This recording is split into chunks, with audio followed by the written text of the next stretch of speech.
Why did you elect not to run the 40 today? I decided to run on pro day.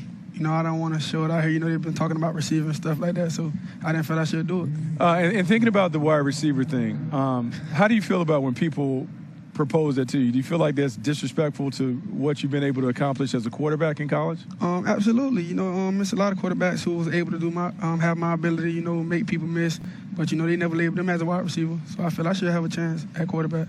When you said the wide receiver thing, is that specifically why you didn't run the 40? Were you planning on running it before they came to you to request that the teams had requested you work out as a wide receiver?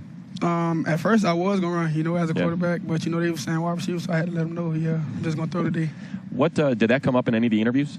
No, sir, it didn't. Not at all. No. What were those like? What kind of things were they asking you about the quarterback position in those interviews? If you can share. Well, in the quarterback interview room, they were just trying to see what I knew.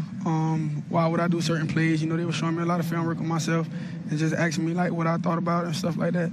So leading up into the combine, what were some of the things that you were working on at quarterback? What, footwork, mechanics, IQ stuff? What have you been working on since we last saw you at Louisville? Mostly footwork and mechanics, and my accuracy. I've been doing that a lot, so, yeah. What specifically were you working on footwork? And, what were you told that you needed to fix? My narrow stance, trying to keep a wider base on my drops and in my stance. So you have a few weeks before you get back to your pro day. Mm-hmm. What's the next step? What are the things that you want to take from this event to then work on so you can be at your best doing your pro day later in the month? Keeping my foot on the ground, and putting great balls in my receiver's hands.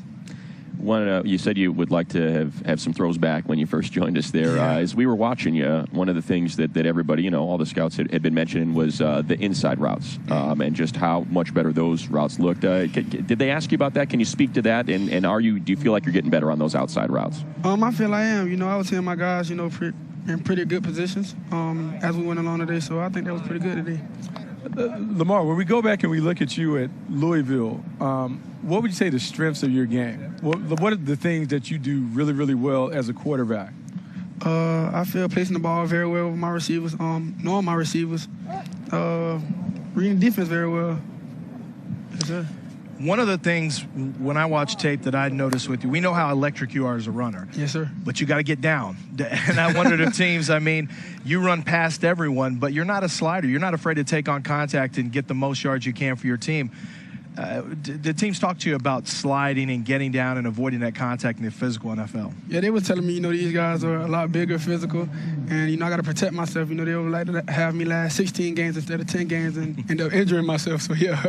Do you feel, you always hear the term avoid contact, especially like Russell Wilson, avoid contact. Do you know how to avoid contact? Is that when you see someone in your periphery, can you feel them coming? How do you get out of the way of that kind of contact? Well, I feel them guys coming, and I know where I left them at. If I make a move on someone and looking at my next defender, I kind of feel like, I have a feeling for them. So that's why I think I avoid the contact very well. Lamar, you had the opportunity to play under a guy who's really known and respected in NFL circles for developing quarterbacks in Bobby Petrino. Each year, your completion rate improved. What were the things that you were able to learn under Bobby Petrino that are going to give you an opportunity to be a successful NFL quarterback? Keeping my poise, not having narrow base. He always talked to me about that too. And bringing my hand down the middle when I throw the ball, finishing in my releases. We love making comparisons. I want to figure out Lamar Jackson is the next fill in the blank. Give us an idea of who you enjoyed watching. Did you pattern your game after anybody? And who do you think you maybe resemble that's played either now, currently, or before in the NFL? I love Michael Vick. That's my favorite player all the time. And I grew up watching Cam Newton. I watched a lot of Drew Brees and guys like that. Tom Brady. Yeah. It's a pretty good list. Good list of some successful guys. Well, and pattern your game off somebody. Vic speaks highly of you as well. I know that you've got a relationship with Mike. Can you talk about that for a second? Actually, I have to get closer with him. He be calling me and stuff like that, but we be on different pages, different schedules and stuff like that. So I got to reach out to him after I'm done with this. It would really be great for you to reach out to him because he can probably help you in just terms of making the transition, understanding how guys want to see you play at the next level and those things. It's always great to have someone who has been able to go through it to help you. I want to ask you this. If I had to pick one game out of your collegiate career that really defines who Lamar Jackson is, if this is a resume and I'm selling you to an NFL team, what is the one game that I should show NFL guys, hey, this is what Lamar Jackson is, this is what he could be as a pro? Just because he was a great player, coming out of college, he was a rookie this year, did a phenomenal job. Deshaun Watson, when we played Clemson 2016, I felt we was going at it that game. Yes, sir.